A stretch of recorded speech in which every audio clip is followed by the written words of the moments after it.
folks here. I'd just like to introduce them. Alejandro Tita Salinas, he's our aviation maintenance instructor. April Rumich, she's our Dean of Liberal Arts and Applied Sciences. Mark Underwood, Vice President, Academic Affairs. Nadia Escamilla and Judy Estrada are both division chairs with our institution. And as you know, the college has entered a lease with the city back in 1994. It's a ground lease to build a hangar. That hangar was built and housed our flight program. I provided you a little narrative there. I'm not going to read it all to you, but I'm going to hit some high points there. As you know, 2006, our flight program was closed. We went through several iterations to save it. Each time we came to the city council and asked for modifications on the lease. First one being authorizing us to allow Uvalde Flight Center to house their planes there, because our planes were all close to major overhauls. The college could not afford to do 5 major overhauls of those planes. Ended up selling them. We tried to operate it using leased aircraft. We came to the city and asked for permission to do so. In 2007, we came to this very body and asked for a modification. We asked for permission to build 2 classrooms and to teach non-aviation courses in there. The first one was the radiology. The council at the time approved it.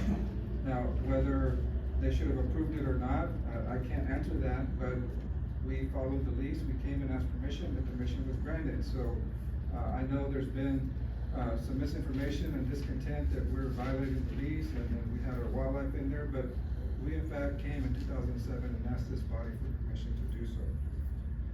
Nevertheless, in 2018, City Manager DePiazza informed us that having our wildlife program in the hangar would jeopardize the city from acquiring TxDOT grants that are vital to keep that airport in the excellent shape that it's in. At that point, we started the process with the FAA to begin a aviation maintenance program in Uvalde. That process takes a long time. It took us 3 years to get the program in Del Rio done. That was 2018.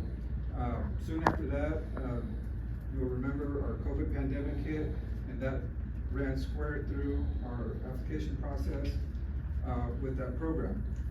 We did get it approved in 22. Very soon after that, we received a letter, an ultimatum from the city saying if there's not an aviation program in there, we're going to cancel the lease. We accelerated our purchase of equipment. We were writing a grant to try to fund it.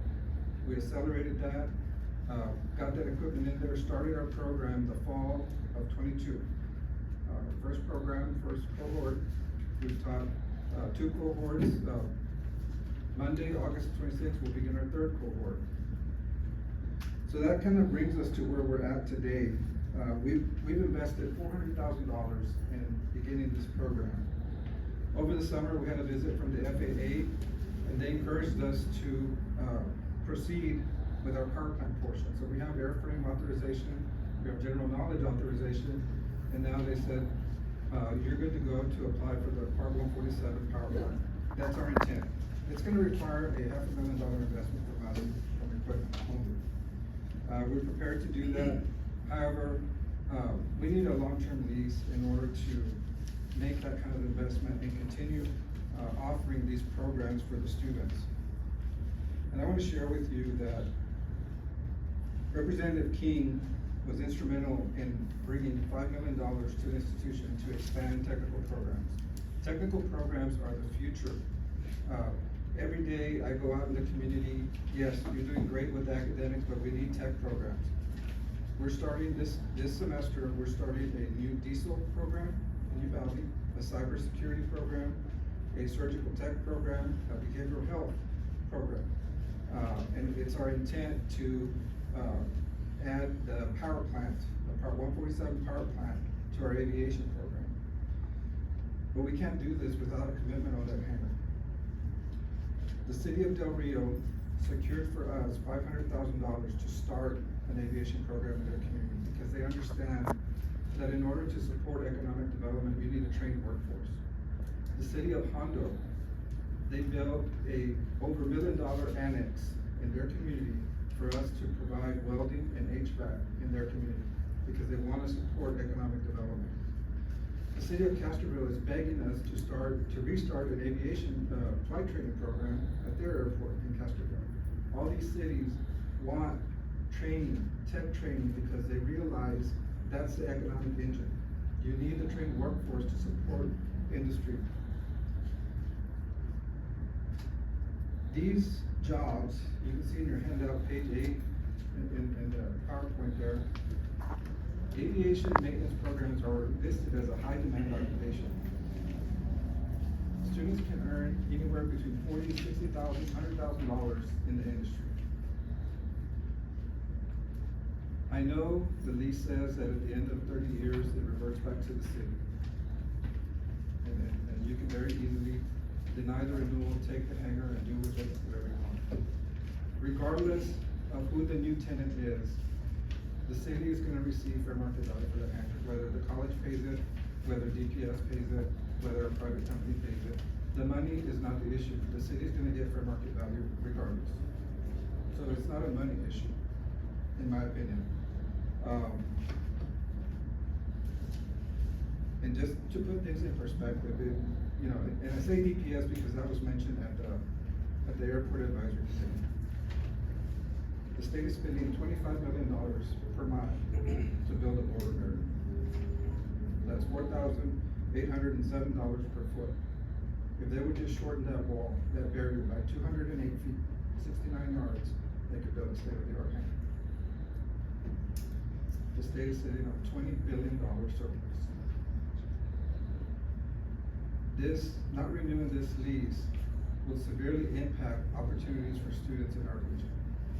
We're taking away a program where a child, a student, can learn a career, learn a trade, and provide for their families. I ask you to consider renewing that lease. Modify the language however you want. Put in a stronger clause that says absolutely no aviation. That happens, it reverts back. I'm fine with that. I'm fine with that. We want to tighten it up, tighten it up. I need a commitment where I can commit those kind of dollars to continue the investment in technical training in our programs.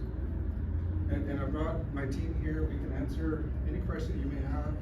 I'll try to answer any question you may have. This is very important to our institution. It's very important to our community. And I think not renewing the lease sends the wrong message. We've invested a lot in this community. Our own hometown won't support us in a tech program. You have it already. You don't have to ask the college like Castroville is asking for it. It's here. We just need to have some assurance that we continue to use that.